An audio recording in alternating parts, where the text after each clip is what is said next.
Hi, I'm Penny the Angel. Are you ready to be scared?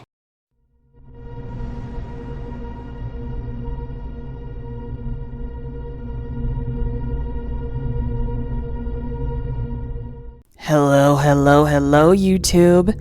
This is Penny, the Angelic Sweetheart here, and welcome to another brand new episode of my brand new series called Frightful Fridays, where every Friday we watch scary videos that is either sent in by my best friend or videos of my choosing.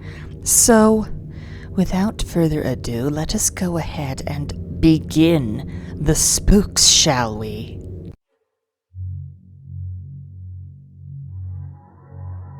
Now, the first video that we're going to be reacting to this week is called 3 True Babysitting Horror Stories Animated, and this was uploaded by Dark Ace Animations. And all credit goes to Dark Ace Animations. So let's go ahead and start, shall we? Back when I was 17, I used to babysit for our neighbor, who at the time was a single mother who happened to be going through a particularly nasty divorce. She had 2 young sons, one of which was 8 years old, while the other was only around 18 months.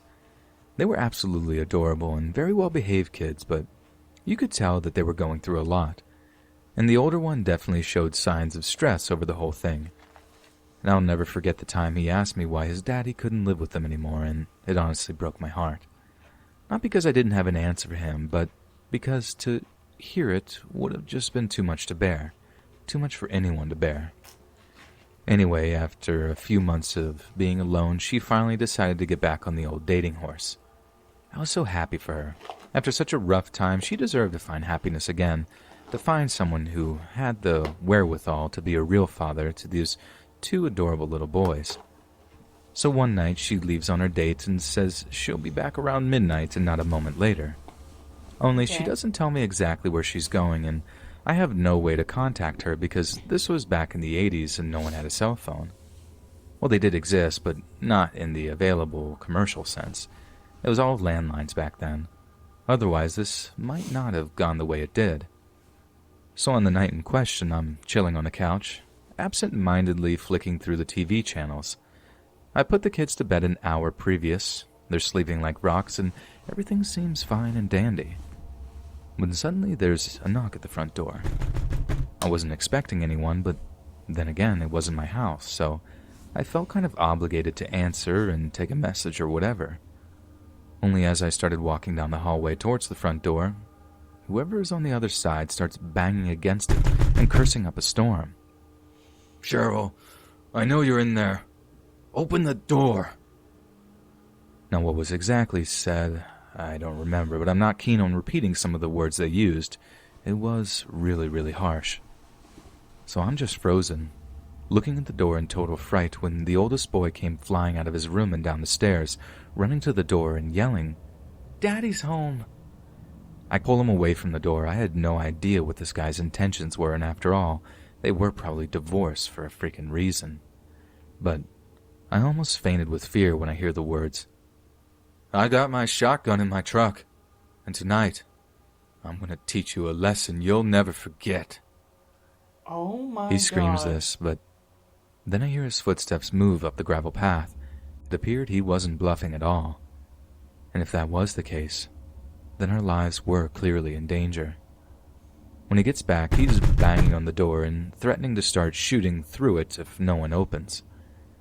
I grab both kids and run out the back door and across the street to my house where my mom calls the police. When the police arrive a few minutes later, they actually find the ex-husband taking a massive dump on Cheryl's porch. He was arrested, and I wait with the kids at my house for their mom to show up. Everyone was in tears by that point, even my mom, who was normally a pretty reserved woman. I mean, maybe he was just having a manic episode and no one was in real danger, but honestly, it was one of the most terrifying nights of my entire life.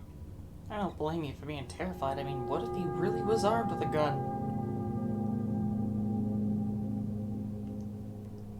So this is the story of the worst day of my entire life so far.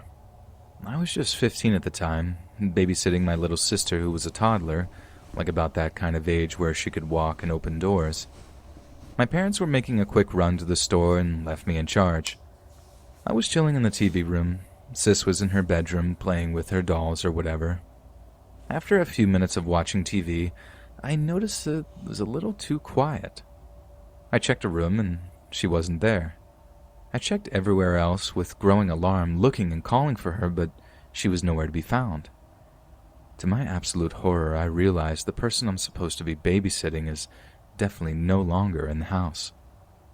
There was this kids' swing park across the street that she liked, and this wouldn't be the first time that she worked the doorknob successfully and toddled over to play there by herself. So I sprinted over there to look for her, running on pure adrenaline and panic. But there was still no sign of her. I spotted a group of 3 grade schoolers there, so I described her and asked them if they had seen her around. One of the boys told me he saw a girl matching her description get into a blue car. We don't own a blue car, nor do any of the family friends. I can't adequately describe the feeling of dread, panic, and hopelessness that completely overwhelmed me. It was kind of feeling like my heart actually fell out of my chest. I sprinted from one end of the block to the other, hoping to catch a glimpse of this blue car. I ran through and around the adjoining elementary school, hoping maybe she was there. Never mind that I'd already been told that she had gotten into a stranger's car. I was completely irrational, was hoping that I had misheard that kid or something, or maybe, please, God, she was back. After some kind of eternity, I ran back home to call 911. By this time, my parents were back, and lo and behold, my sister was with them. It turns out she did open the door and wander off, but only to the store and back. A stranger had asked her where she lived and then walked her straight back to her house since it was obviously dangerous for her to be out alone. In my panic, I'd completely missed her coming home, and I was furious as to why my parents didn't think to notify me, so I guess it ended okay. I locked myself in the bathroom and sobbed for a while. Then I was overcome by an overwhelming urge to punch this little turd who had lied to me.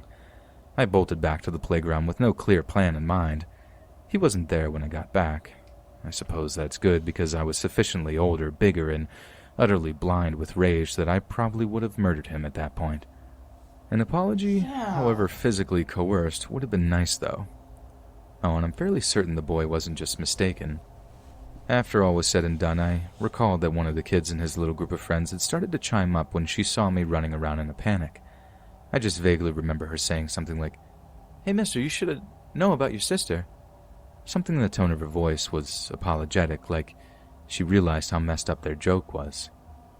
I was completely irrational at that point and ran off to keep searching, and it failed to register until later. Point being, there's a reason why the front page of the Hitchhiker's Guide to the Galaxy says, "Don't panic." Never truer a word said.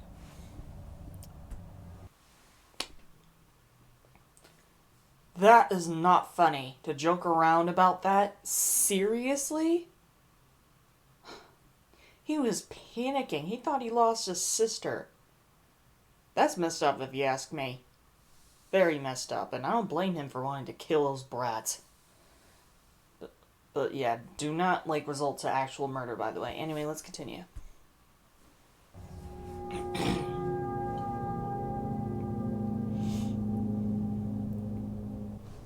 So this story isn't about me babysitting, but rather a close relative babysitting me and my sister when we were much younger. My parents told us the story when we grew up, and honestly, this has to be one of the last things any babysitter would want to happen to them or anyone in their guardianship. We wince every single time they retell it, and I'm guessing you will too. My parents had decided that they were going to have a little date night for the wedding anniversary and called up a family member to see if they would babysit us for the evening. She adored babies and would always play with us when she would occasionally visit, so she must have appeared to be the best person for the job. Although by the end of this, you might well dispute that idea rather violently. My parents were in the living room getting ready to leave for the night, and we were in our room playing with her. After a little while, she starts throwing me up and down in the air in that playful way that grown-ups do with kids sometimes. Apparently our dad happened to notice this and warned her to be extremely careful since the ceiling fan was at full blast, but decided she was aware and responsible, so he just headed back to the living room to carry on getting changed. After a few more playful tosses in the air, she put me down and started to do the same thing with my sister. Except she wasn't quite as lucky. According to my dad, no more than like 30 seconds had gone by when a loud gasp, followed by a blood-curdling scream, echoed all around the house. My parents came rushing to the room, and what they witnessed was something my mom has never, ever been able to get out of her head. She just stood there in shock for a moment, surveying the pure horror of the scene before her.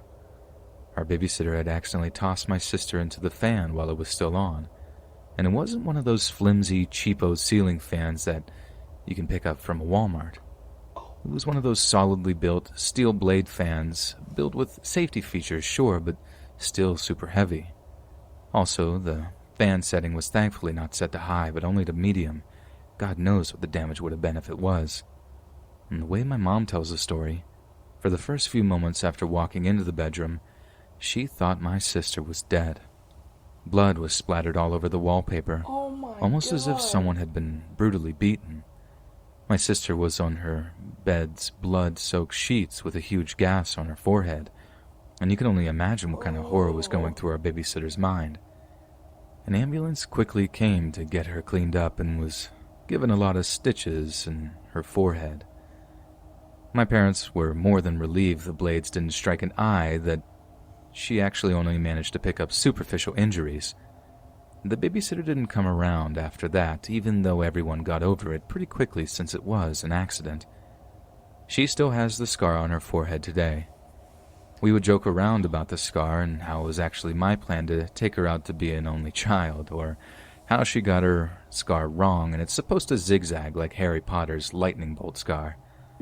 I suppose, at best, it's an interesting story to tell if anyone asks her about the faint scar on her forehead. Okay, well, interesting. I really hope you guys can freaking see me. If not, I am not gonna be happy. But anyway, yeah, that... Wow. What was that babysitter thinking? Literally, what was going through her head? That baby could have died.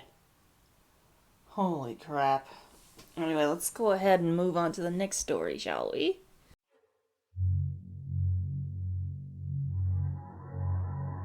Okay, this next horror story, well, animated horror story, that we're going to be reacting to this week is called 3 Tremendously Scary Horror Stories Animated Compilation. And this was uploaded by Martin Animations. So let's go ahead and see what this is about, shall we? This happened a few years ago in my old one-person flat. I had a strange feeling that something wasn't right for a few days. Like I was sure that food in the fridge was less than I put back the last time. I found pillows from my couch on the floor. Stuff like that. I lived alone back then, so there wasn't anyone else with access to my flat. Or so I thought. One night, I woke up at around 1 o'clock in the morning, sweating, and even though I didn't remember, was sure I awoke from a nightmare. Since I was drenched in sweat, I decided to take a shower, so I put my phone up in the bathroom for music, turned on the water, and enjoyed my shower. A few minutes in, I heard the door move. I never close it, but it still never moves.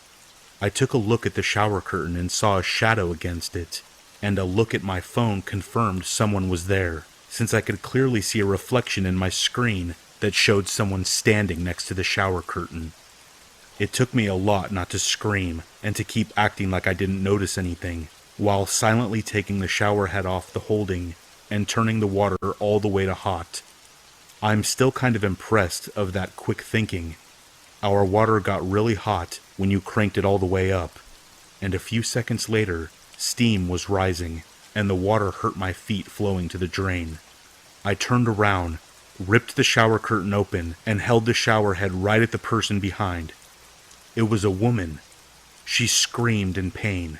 I whacked her in the face with the shower head and jumped out of the shower and ran to the door, taking the key out of the lock and locking it close behind me. A little later, she started to bang on the door, but the door didn't give. I called the cops and went to the kitchen to get my big kitchen knife, just for safety. I felt like my throat was closing up when I saw that the knife was missing and realized there's only one place where it could possibly be right now. The police came and arrested the woman, who turned out to have been the former person living in the flat and was evicted after not paying rent. It seems she made a copy of the key and came into the flat when I was at work, and sometimes at night. It's possible that what woke me up in the first place was her, and honestly, I don't even want to think about it. Ever since then, I always insist that the locks are changed when I move into a new place. My boyfriend, who I live with, works as a teacher in a Really quick, and that didn't even notify me or let us know that it was going to be the second story. But anyway, really quick before we continue. That's good advice. Always change your locks and make sure nobody else can get in. Anyway, let's start that over again a little bit. place. My boyfriend, who I live with, works as a teacher in a town about 15 minutes away by train. He gets home more or less at the same time every day, give or take an hour or so. I, on the other hand, work from home. In late January of this year, we had gotten in a pretty big fight about something stupid. I can't even remember what it was about now, but it was one of those fights where we didn't speak to each other, text, call, or anything the whole next day. So this afternoon I was lying in bed getting work done. It was a Tuesday, and I was pretty sure his last class finished at 1 p.m. on Tuesdays, meaning he would surely be home at 2:30. But around 1 p.m., I heard the front door open and shut. I thought, I guess he's home an hour early today. It was normal for him to skip his last class every once in a while, so I didn't really think anything of it. In fact, I was mostly mentally preparing for the awkward post-fight, "Hey, how's it going?" conversation. So I continued to lie in bed and do my work and wait for him to come in and change his clothes. The bedroom door was closed, and I had earplugs sort of half in, as I usually do when I'm working, but I could hear the heavy footsteps of him walking around the apartment, as he always does. If we hadn't been mid-fight, and I wasn't so preoccupied with the awkwardness of it all, I might have noticed. It was strange how slow the footsteps were, or how long he spent walking around the living room. But I was caught up in the dramatics of the fight, and didn't think about it. I was just lying there, waiting for him to finally come in. Finally, the bedroom door slowly opened, just a few inches. I turned my head towards the door, and prepared to give him a sort of awkward, "We've been fighting for 24 hours, huh?" smile. But the door didn't open more than a few inches. I looked and saw that it was a woman's hand with red nail polish on the doorknob. Whoever was there slowly closed the door just as they had opened it, without entering the room. I jumped out of bed, ripped out my earplugs, and sort of froze there for a few seconds while thinking rapidly. My first thought, that was not my boyfriend. Then I thought, could that have been his mom? His sister? The landlady? For some reason I concluded that surely it was his mom or sister. So I opened the bedroom door and walked into the living room. There wasn't anyone there, but the room smelled heavily of women's perfume. Then I came to my senses and realized his mom and sister don't have keys and have never come over before. The landlady has never entered without permission. This was a stranger. I ran back into the bedroom and shut the door, now shaking heavily. There is a balcony connected to the bedroom, so despite the cold January rain, I stood on the balcony and called my boyfriend. He picked up, and I asked him if his mom or sister might have come over unannounced. He told me, "No, don't move. I'm calling the police." The police were there in minutes and searched the whole apartment. Of course, nobody was there by this point. It was weird though. Nothing was missing from the apartment despite us keeping a jar full of money right in the entrance. Nothing was even touched. In fact, it seemed like the intruder came straight to the bedroom, saw my legs on the bed, panicked, and left. Plus, you can't open that big wooden front door without a key. For a few days, my boyfriend and I were convinced it was just the landlady being nosy. I began to feel better. Nevertheless, we demanded that the landlady change our locks. When she came to change them with her husband, she made a discovery. There was a square area by the keyhole that had been scratched away with something. The landlady said surely someone used tools to break into the apartment. Then, a day or two later, my boyfriend told me, "I have to tell you something, but don't freak out." He told me that the orange kitchen scissors were missing. I obviously freaked out. I tore the apartment apart, looking for those scissors. It's been 6 months, and those scissors are gone. So the whole thing is just creepy and weird. A stranger breaks into a nice apartment, but doesn't touch or take anything valuable. Not even the money jar sitting right in the entrance.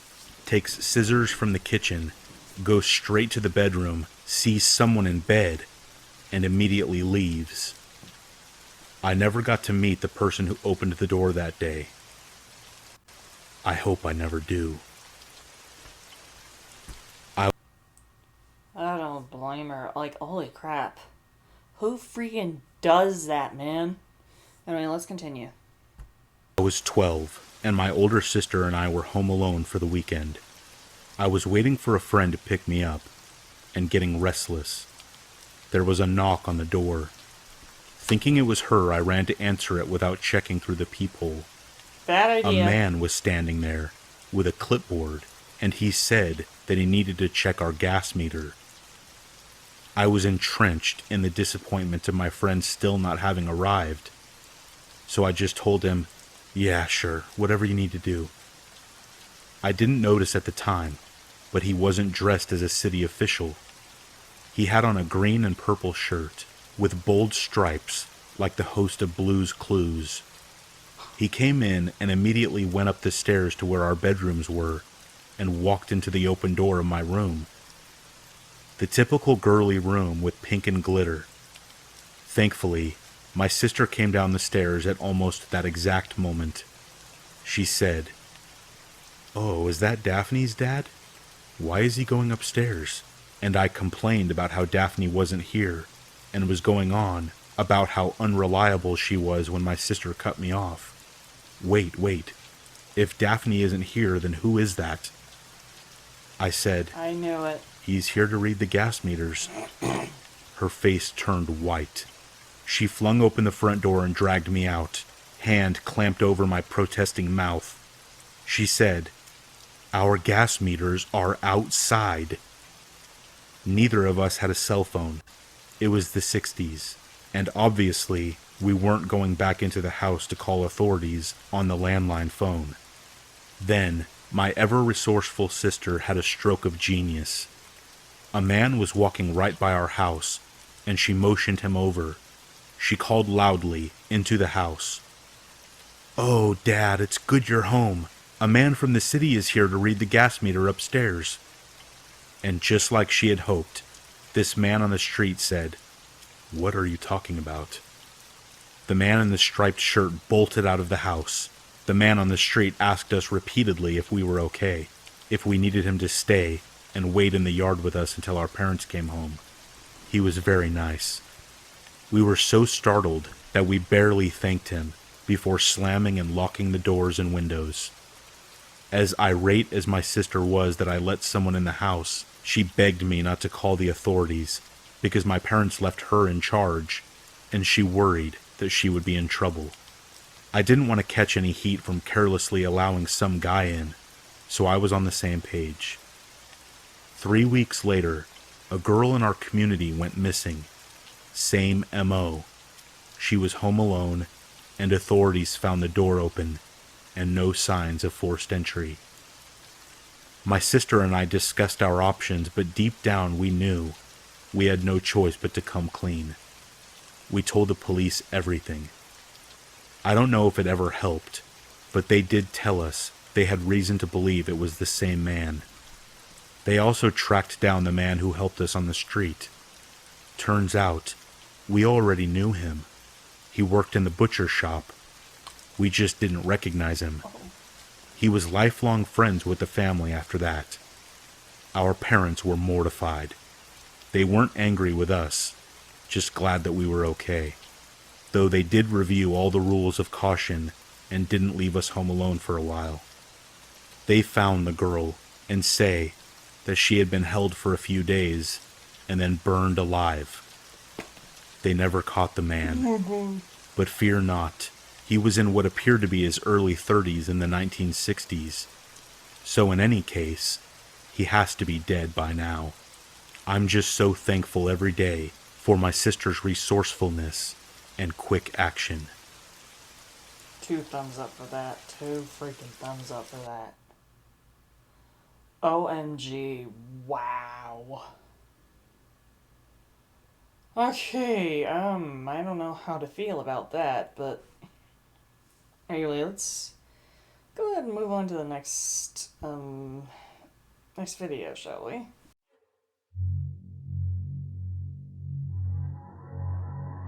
Now, this last video that we're going to be reacting to this week is called 3 Dark Web Horror Stories Animated Volume 3.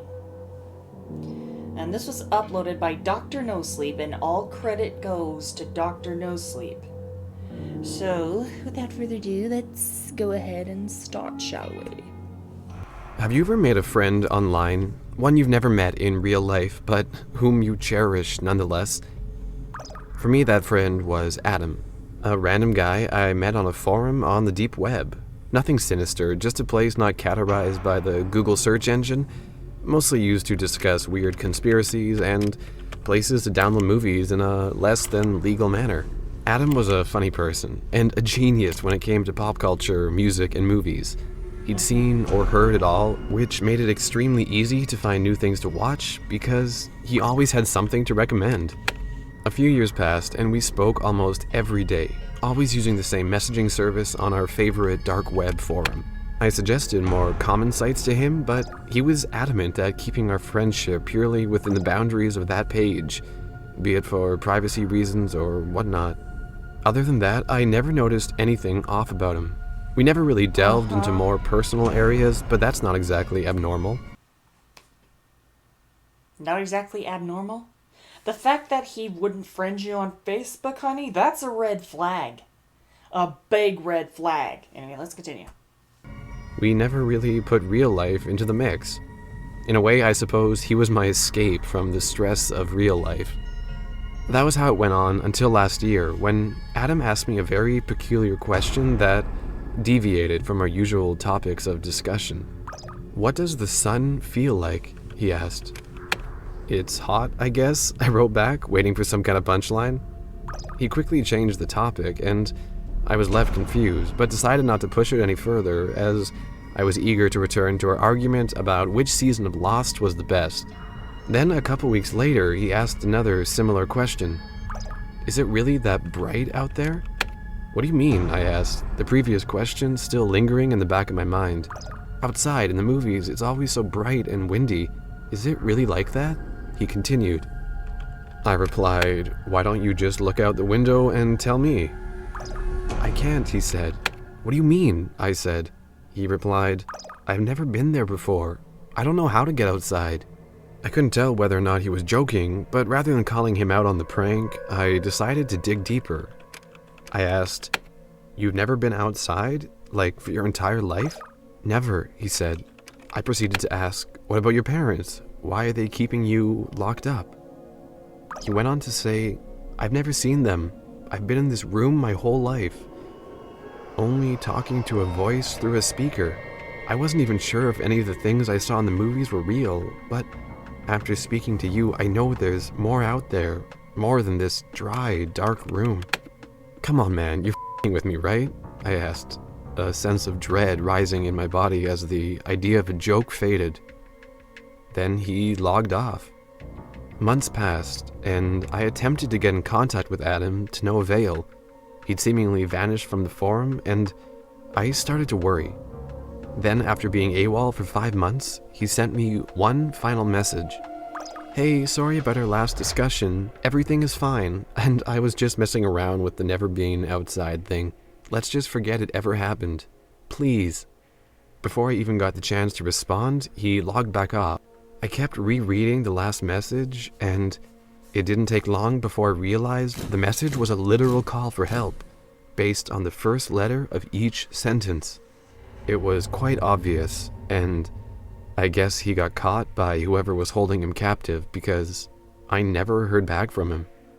Wherever Adam is now, if even he's alive, I hope you can find a way to feel the warmth of the sun like he so desperately wanted. I just wish I could help him. Wow. That's sad. Not to brag, but I used to be a professional beta tester for video games. I never got paid, mind you, but I was highly sought after. Had a hand in lots of A-list titles and series. My talent was purely God-given. I was ambidextrous, with fast-twitched fingers, equally agile on controllers and keyboards. But not anymore. Not since Runaway Mouse. I'd gone snooping on the dark web, just research, mind you. People never I learn, liked keeping swear. abreast of games being developed, even if they weren't for mass consumption. A job posting site was recruiting beta testers for a new game. I downloaded the files, being cognizant of viruses and worms, and got cracking. The concept was simple. A small white on-screen mouse ran a two-dimensional, side-scrolling maze and ate up little cheese pellets while being chased by 4 paw prints belonging to an unseen cat. Basically, it was a ripoff of Pac-Man. The soundtrack's looping lyrics were set to a melody similar to The Farmer in the Dell. The mouse runs the maze, the mouse runs the maze, everybody everywhere is part of the craze. The controls were simple. I navigated the mouse along the maze using the directional arrows on my keyboard, and clicked the computer's mouse button when I digested enough cheese and earned a momentary buff where I could chase and devour the paw prints. The mouse hunts the cat, the mouse hunts the cat, everybody everywhere beware of the rat. A pixelated rat would periodically come storming the maze and eat all of the cheese. The mouse could chase it off, but only if you expended cheese points. The mouse leaves no trace, the mouse leaves no trace. Everybody, everywhere, a snake's in the grass. The last lyric was really puzzling to me. It didn't really rhyme, and it seemed irrelevant to the on-screen action. There was never a snake or grass anywhere in the game. I assumed it applied to levels still being worked on. And so I kept playing. It was addictive, seriously addictive. I had played my share of habit-forming games, but Runaway Mouse took a hold of me like a narcotic. The mouse runs the maze, the mouse runs the maze, everybody everywhere is part of the craze. Even as I was eating maze after maze of cheese pellets, I knew that my real body wasn't getting any nourishment at all. I could feel hunger pangs and fatigue, but I couldn't stop playing. The mouse hunts the cat, the mouse hunts the cat. Everybody everywhere beware of the rat. I was vaguely aware of daylight coming and going, but the mouse needed to eat more cheese. Nothing else mattered to me. I wasn't sleeping. I was subconsciously allowing my body's digestive functions to happen, voiding my bladder and my bowels where I sat. The stench was horrible, but the mouse needed to eat more cheese. The mouse leaves no trace, the mouse leaves no trace. Everybody everywhere, a snake's in the grass. Eventually, I blacked out.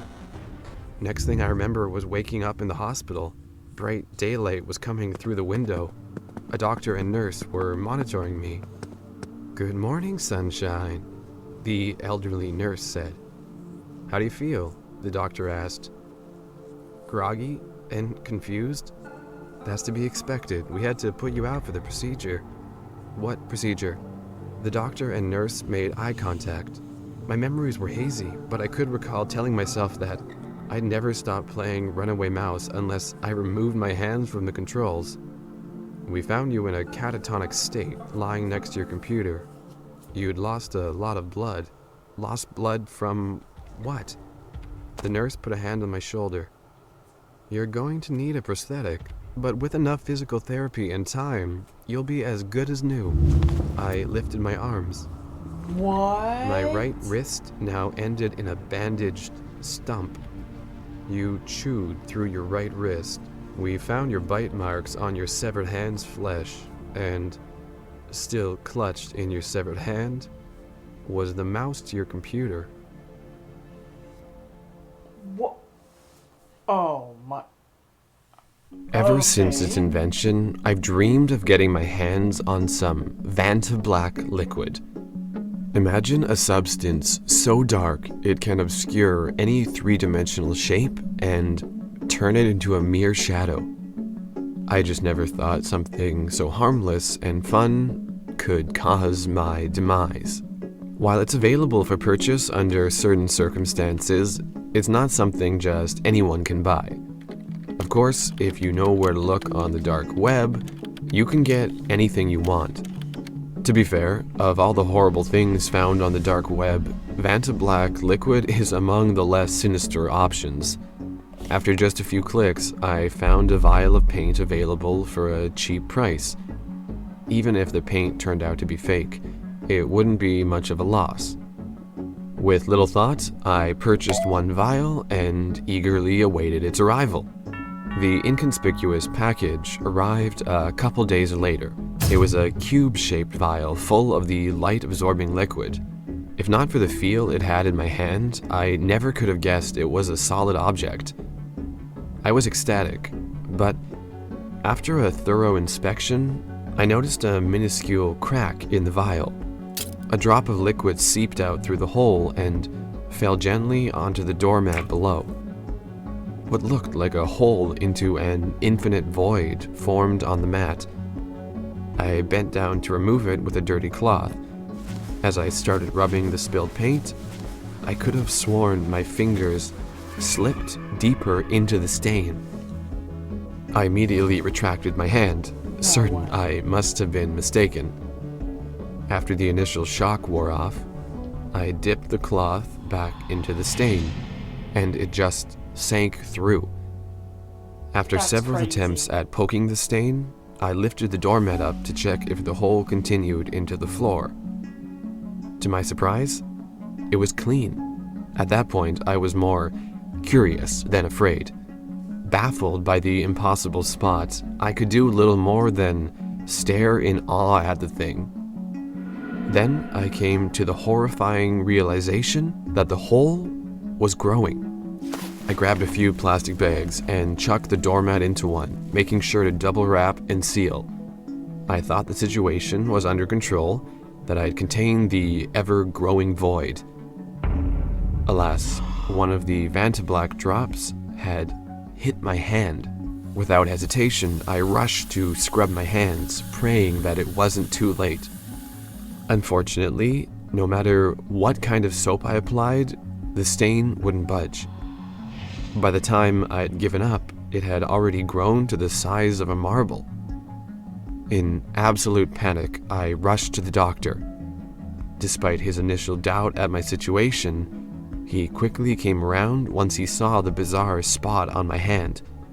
He prodded me with needles and various probes, futilely attempting to get samples for the lab. All the while, it kept growing. Before long, it had consumed my entire right hand.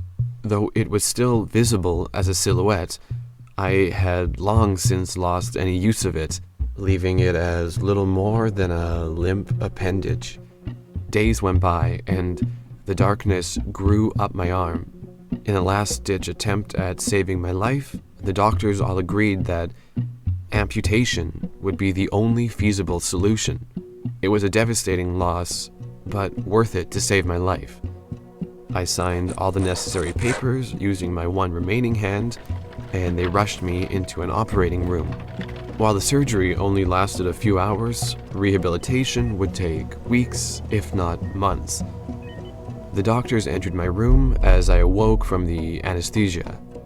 Though the surgery had been a clear success, they didn't seem happy. "What's wrong?" I asked with a groggy voice. "I'm sorry," was all he could say. The drugs had already started to wear off, and I could feel pins and needles all over my body. I lifted up my shirt and screamed at the horrific sight. My entire torso was covered in hundreds and hundreds of tiny holes. It looked as if chunks of flesh had been removed, replaced only by that god-forsaken Vantablack paint. "We think the substance has spread through your bloodstream. There's nothing more we can do," the doctor said. That was 3 days ago. Since then, I've lost my legs, my arms, and most of my internal organs. I haven't felt my heartbeat since yesterday, and I can hardly breathe. What terrifies me even more than the liquid replacing my entire body is the fact that I haven't died yet. Whatever the case, I've been isolated. The doctors put me in a special chamber to prevent the further spread of the liquid. I guess it's for the best. I'll be completely replaced by Vantablack soon. I just hope it kills me first. Thanks for watching. You can watch a similar video here, and don't... Oh my gosh. I don't know if that is true or if that's fictional. Like, oh my gosh. Wow. Just wow. I'm gonna rate this to like... I haven't even rated the last couple weeks, have I? I don't know.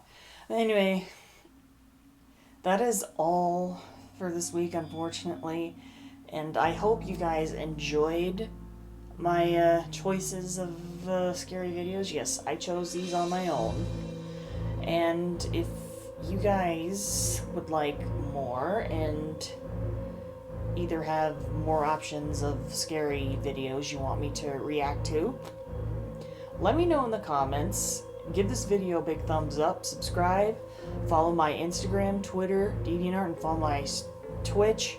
I stream games there every once in a while. And I will see you all next week. Stay spooky!